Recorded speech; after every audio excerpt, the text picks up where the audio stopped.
Good morning to all of you students. बेटा अभी हमारा जो टॉपिक चल रहा है वो चल रहा है फाइनेंशियल स्टेटमेंट विदाउट एडजस्टमेंट।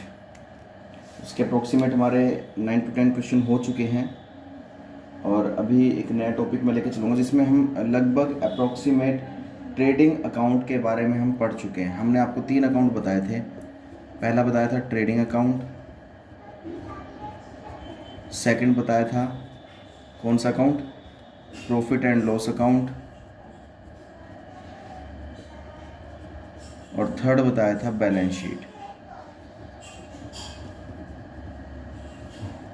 तो ये 3 अकाउंट के बारे में हमने पढ़ा था, trading account, profit and loss account and balance sheet. Trading account हम कंप्लीटली पढ़ चुके हैं और उसके कुछ क्वेश्चंस थे COGS वाले, कॉस्ट ऑफ गुड्स सोल्ड वाले, वो भी हम पढ़ चुके थे कि COGS किस तरीके से हम फाइंड आउट करते हैं। तो इसका फॉर्मेट, इसका परफॉर्मा हमें अब अच्छी तरीके से पढ़ना है, वो देखते हैं। चलिए, तो इस तरीके से कुछ हमारा फॉर्मेट बनेगा। फॉर्मेट बिल्कुल जैसे आपने ट्रेडिंग अकाउंट का बनाया था वैसे ही प्रॉफिट एंड लॉस अकाउंट का बनेगा। यहाँ पर particular amount, then again particular, then amount. ये साइड क्रेडिट साइड होती है, इनकम साइड, और ये साइड डेबिट साइड होती है, एक्सपेंडिचर साइड। तो कहने का मतलब हमारा क्या है कि प्रॉफिट एंड लॉस अकाउंट से हम दो ही चीज़ फाइंड आउट करते हैं। प्रॉफिट एंड लॉस अकाउंट से, इस अकाउंट से हम दो ही चीज़ फाइंड आउट करेंगे। कौन कौन सी? या तो बिजनेस को साल के एंड में प्रॉफिट होगा या फिर साल के एंड में लॉस होगा। ये दो ही चीज़ होगी, या तो इन दो में से एक चीज़ होगी, या तो प्रॉफिट होगा या लॉस होगा। प्रॉफिट एंड लॉस अकाउंट में जितने भी एक्सपेंसेस और इनकम दिखाई जाती हैं, ठीक है, एक तो पहली बात तो वो सारी इनडायरेक्ट होती हैं। इनडायरेक्ट होती है और किससे रिलेटेड होती है? Related to office. किससे रिलेटेड होती है? ऑफिस से रिलेटेड एक्सपेंसेस और इनकम होते हैं हमारे इसमें, ये ध्यान रखना बस।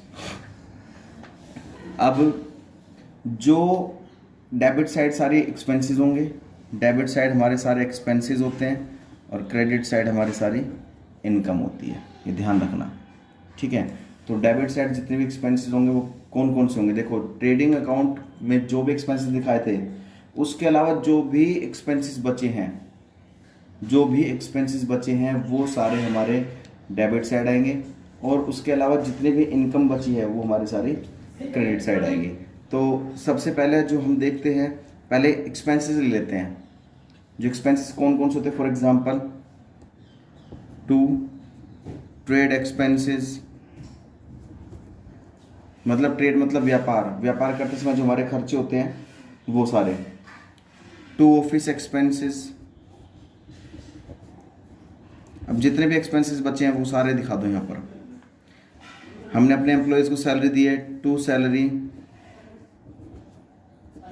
हमने अपने एम्प्लॉयज़ को बोनस दिया है, टू बोनस। हमने अपने एम्प्लॉयज़ को कमीशन दिया है, टू कमीशन अलाउ, ठीक है।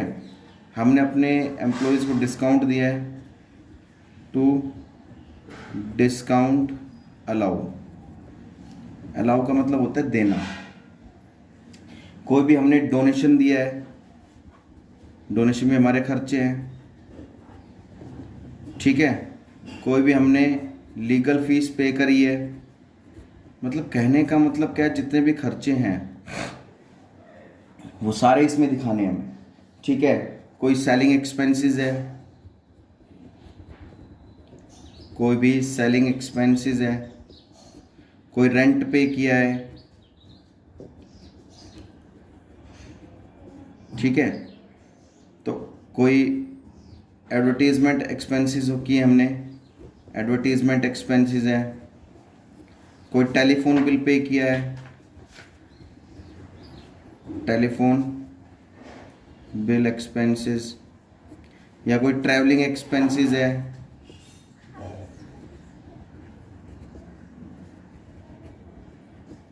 ठीक है। कोई हमारे पैसे डूब गए हैं, टू बैड डेब्ट्स, ठीक है। कोई हमने लोन पर इंटरेस्ट पे किया है तो इंटरेस्ट ऑन लोन,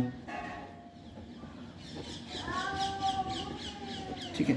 तो मतलब कहने का मतलब क्या है, जितने भी खर्चे होंगे, तो कहने का मतलब क्या है कि जितने भी एक्सपेंसेस होते हैं हमारे सारे डेबिट साइड होते हैं। और भी काफ़ी एक्सपेंसेस होते हैं, लाइक लाइटिंग एक्सपेंसेस, ठीक है। कोई हमने ऑडिट फीस पे करी है, ऑफिस का रेंट पे किया है, कोई पोस्ट ऑफिस के एक्सपेंसेस हमने पे किए हैं, कोई हमने एक्सपोर्ट ड्यूटी पे की है।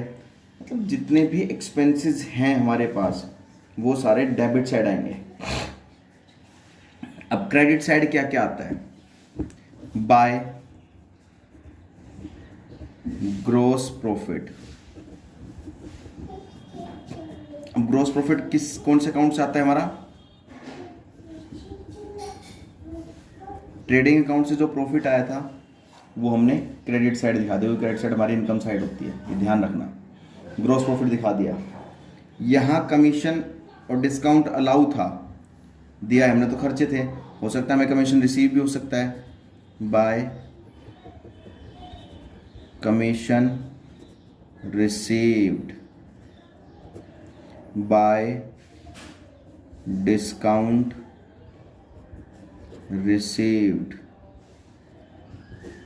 यहाँ रेंट पे किया है, हो सकता है रेंट रिसीव भी हो सकता है, bye rent received. Bad debts, bad debts का मतलब क्या होता है, पैसे डूब जाना, हो सकता है डूबे पैसे वापस मिल जाए, बाय बैड डेब्ट्स रिकवर्ड, ठीक है। तो कहने का मतलब क्या है,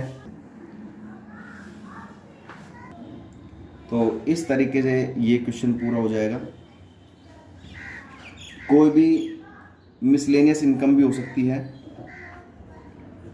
बाय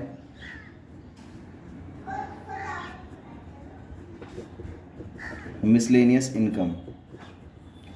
मिसलेनियस का मतलब होता है कोई छोटी मोटी इनकम जो डे टू डे रूटीन में हमें होती रहती है, ठीक है। छोटी मोटी इनकम जो हमें होती है वो होती है मिसलेनियस इनकम। अब बस आपको इतना ध्यान रखना कि all expenses will be show debit side and income credit side, ठीक है। तो कहने का मतलब ये है कि जितने भी एक्सपेंसेस खर्चे होंगे सारे डेबिट साइड शो होंगे और इनकम जितनी भी होगी वो सारी क्रेडिट साइड शो होगी। ध्यान रखना, बार बार नहीं बताऊंगा, ठीक है। अब इनका टोटल कर लीजिए, ठीक है। टोटल में क्या होगा जी, मान लीजिए आपकी इनकम ज़्यादा है और खर्चे कम है, भाई income is more than expenses, क्या होगा, प्रॉफिट होगा। भाई इनकम ज़्यादा है खर्चे कम है, क्रेडिट साइड बैलेंस ज़्यादा ये खर्चे कम है, जैसी बात है प्रॉफिट होगा। लेकिन प्रॉफिट कौन सा होगा, प्रॉफिट एंड लॉस अकाउंट से जो भी प्रॉफिट होगा वो होता है नेट प्रॉफिट, ठीक है। तो यहाँ लिख देंगे to net profit, balancing figure से ये आ जाएगा। मान लीजिए ये 50,000 है यहाँ का टोटल और एक्सपेंसेस हमारे पास 40,000 है, तो 10,000 का हमारा क्या कहला जाएगा, नेट प्रॉफिट। यहाँ 10,000 रुपये लिख देंगे। ये बात समझ में आ गई आपको। ऐसे ही सेम अपोजिट अगर हम बात करें इसकी डेबिट साइड की, तो डेबिट साइड में सेम अपोजिट, मान लीजिए एक्सपेंसेस हमारे ज़्यादा हैं, इनकम कम है, ये 50,000 है और ये 40,000 है, तो 10,000 का हमारा क्या हो जाएगा, लॉस हो जाएगा। तो यहाँ पर लिख देंगे बाय नेट लॉस। ये बात समझ में आ गई आपको अच्छे से। तो इस तरह के इन टॉपिक्स को आपको करना है, क्लियरली समझना भी है। यहाँ टोटल कर देना और आई होप सो आपने स्क्रीनशॉट नहीं लिया होगा, मेरे को पूरा भरोसा है। तो नहीं लिया तो आप स्क्रीनशॉट ले लीजिए इसका, ठीक है। अगर वीडियो समझ नहीं आया तो दोबारा देख लेना,